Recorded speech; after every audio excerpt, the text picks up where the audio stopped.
Prophet ﷺ, he tells us a very interesting story, and this story is narrated by Abu Hurairah radiallahu ta'ala anhu in Sahih Muslim, that one day there was a man walking out in the wilderness. And as he's walking out in the wilderness, he looks up and he notices that there's a cloud all by itself.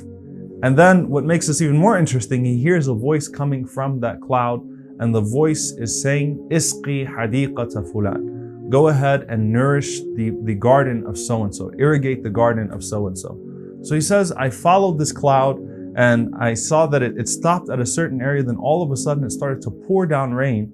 And he said, what's interesting about this is that the water came down on sort of a flat surface, but at the same time, it bounced off of that flat surface and it came into the stream, it formed the stream. And as he followed that stream down, he saw a man with his hatchet channeling the water into the different parts of his garden to make sure that each part of his garden got what it was supposed to get in regards to its portion. So he said, I went to the man and I asked the man, what's your name? And he said, my name is so-and-so. So he said, subhanallah, he said, why are you asking me? He said, because that's the same name that I heard from the cloud. And he told that man the story, and he asked that man, he said, what do you do with your money? What do you do with this water? What do you do with your garden? And the man said, أنظر إلى ما يخرج منها. He said, I look to see what comes out of it. He says, أتصدق بثلثي. And he said, I give in charity a third of it. He said, then أكل أنا وعيالي min thulutha. He said, me and my family, we eat from a third of it. He said, then I take the last third, and he said, I put it back into the garden. Meaning what? I reinvest 1/3 of it. And subhanAllah, we find from this, we can take so many lessons from this. Number one, that there is no sustenance that will come to you without the permission of Allah subhanahu wa ta'ala.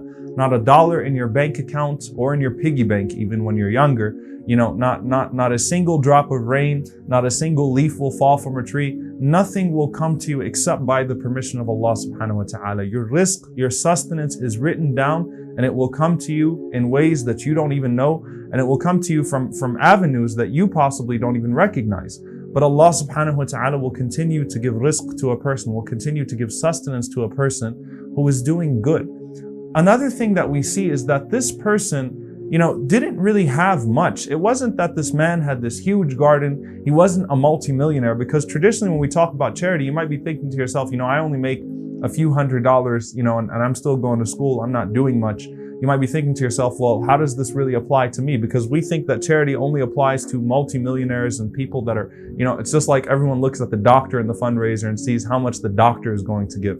Right? And so we have to have these gory images and this sensationalism, or these really fancy masajid, beautiful videos with nasheeds in the background, and sometimes, all kinds of things in the background and golden minarets, so that a person could be motivated to give. So it kind of becomes random charity from rich people, and you need to get it out from, these rich people. But this man, obviously we can take from this hadith, he's a simple man, but at the same time, with his giving, Allah subhanahu wa ta'ala continues to give to him as he goes forward in life, and his investment continues to grow.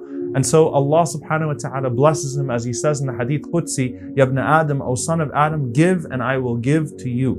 And so the Prophet sallallahu alaihi wasallam taught, Man lam yashkur bil qaleel, whoever is not grateful with small things will not be grateful with major things. So you know what, if you're only making $20,000 a year and you're not grateful with that, you're not going to be grateful when you make $250,000 a year, when you make $250,000 a year. That's not the point here of generosity. The point is that anytime something good happens to you, you give something for the sake of Allah subhanahu wa ta'ala, and at the same time, you're disciplined with your money, you invest it, right? This hadith is teaching us that it's sunnah to invest. It's sunnah to build for your future in this world as well, and to not be reckless with your money. This man is incredibly disciplined. So being disciplined with our finances, and the Prophet ﷺ said in the hadith in Abu Dawood that no one should receive a gift except that he gives a portion of that gift for the sake of Allah subhanahu wa ta'ala. So whether it's a gift, whether it's an increase in your salary, whether you just got admitted into a really good program in school or in college, make sure that you have a consistent charity that's coming out of your income, no matter how small it is, every single day of your life,